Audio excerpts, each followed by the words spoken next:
उस दिन से ज़्यादा रोशन कोई दिन ही नहीं आया मदीने में जब मेरे आका सल्लल्लाहु अलैहि वसल्लम सनियतुल वदा की घाटी से मदीने में आ रहे थे।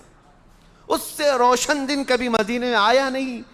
और मदीने वाले कहते हैं उससे ज़्यादा अंधेरा किसी दिन आया ही नहीं जिस दिन मेरे आका ने मदीने को रुखसत किया, दुनिया से रुखसती ले ली। उससे ज़्यादा अंधेरा हमारी ज़िंदगी में आया ही नहीं।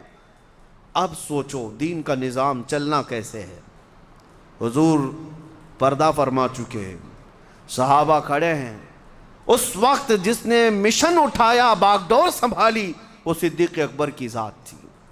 खड़े हुए मिंबर पर लोगों से कहा, ऐ लोगों बताओ तुम मोहम्मद सल्लल्लाहु अलैहि वसल्लम की इबादत करते थे या अल्लाह की इबादत करते थे? सबों ने कहा हम अल्लाह की इबादत करते थे। तो हज़रत अबू बकर सिद्दीक़ ने कहा वो अल्लाह कल भी था, आज भी है, हमेशा रहेगा।